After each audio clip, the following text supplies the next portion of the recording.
Progressivism is essentially a broad term that stands for change, and it was an era that addressed a lot of change movements and addressed a lot of new issues and sort of social ills that came about. The problems that arose with increasing urbanization and industrialization pushed the American government to be more proactive towards law enforcement and reformation. By the 20th century, journalists, activists, and citizens sought to eliminate corruption in government, regulate business practices, address health hazards, and improve working conditions. These people became known as progressives because of these actions. Two of the most pressing issues was the lack of food inspection in food packaging industries and horrible working conditions. Therefore, on May 15, 1862, the United States Department of Agriculture was born. However, not until the early 1900s was the USDA focused primarily on food inspection. Before then, the USDA was mostly focused on research and discovery. While the food packaging industry was being reformed, working conditions in factories awaited their desperately needed changes. More food was being packaged and produced. Well, there was no regulations on that packaging and production of food.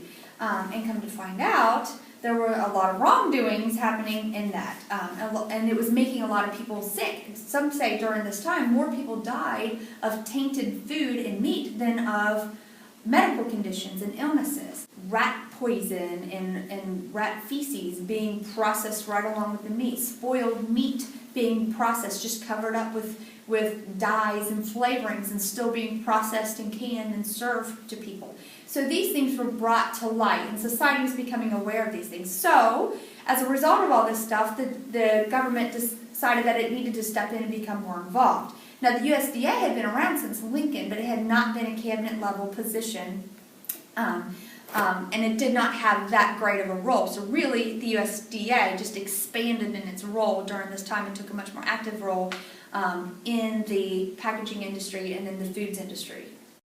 The rise of the Industrial Revolution, though a great improvement to American production, resulted in a rise of child labor due to the demand for an efficient workforce to operate machines.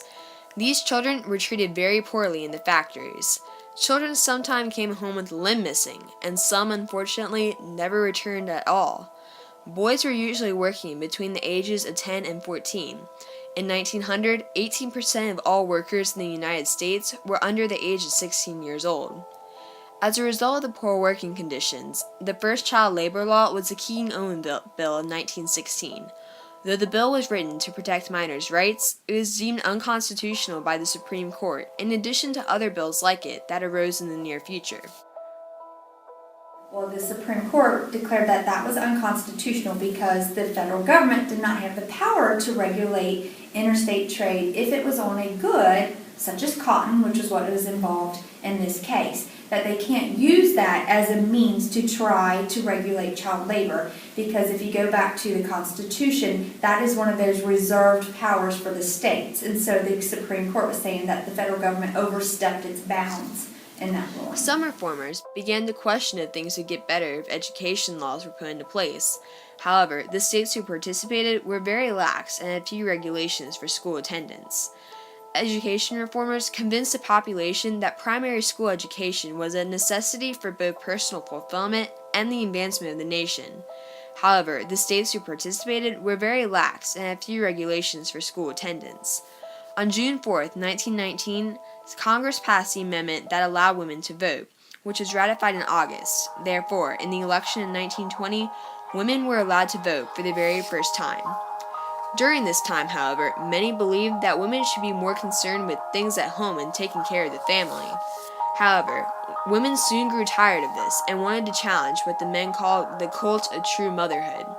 The people who wanted to make a change started to meet in Seneca Falls, New York. Women, and even a few men, were invited to discuss women's suffrage.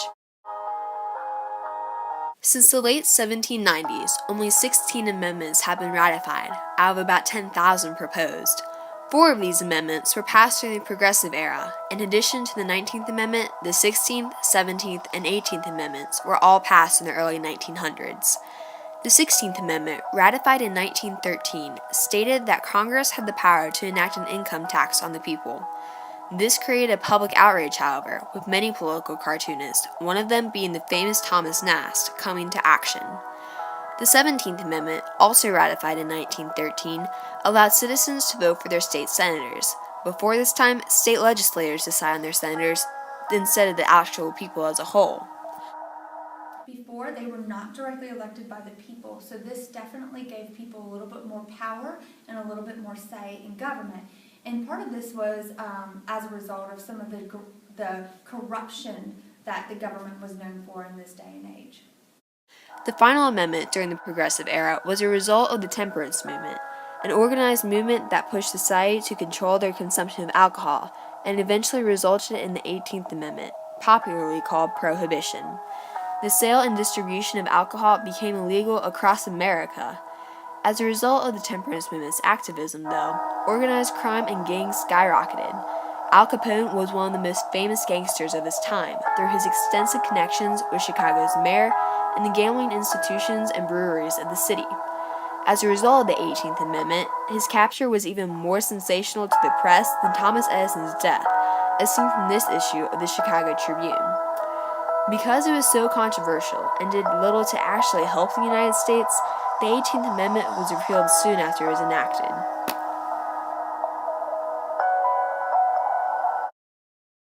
What he's most famous for, I think, is his conservation efforts. He felt that people had a duty to protect and conserve the environment for future generations, and that a lot of what he did went along with that belief. He set aside over 150 million acres for that purpose for both conservation efforts and also national forests. He also set up the U.S. Forest Service. He also passed the Newlands Reclamation Act, which is where he sold off some western lands and then used the money that he made off of the selling of that land to develop massive irrigation systems so that some of those western, more desert lands could be used as usable farmlands through those irrigation systems. Some of the land set aside for protection included Sequoia Park, established September 25, 1890, and Yosemite Park, that was established within the same week. President William McKinley also signed laws to manage forest reserves, such as the Organic Act of 1897. This allowed the Secretary of the Interior to make rules for the park and hire employees to maintain them. By 1916, President Woodrow Wilson signed the National Park Service Act, establishing responsibility and management for America's 14 national parks and 21 national park monuments. Waterways were also improved with the help of the government. The Rivers and Harbors Act made it a misdemeanor to dispose matter of any kind into the waters of the U.S.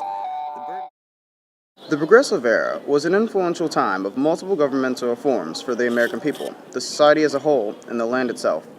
These reforms would never have happened without several other factors leading up to it.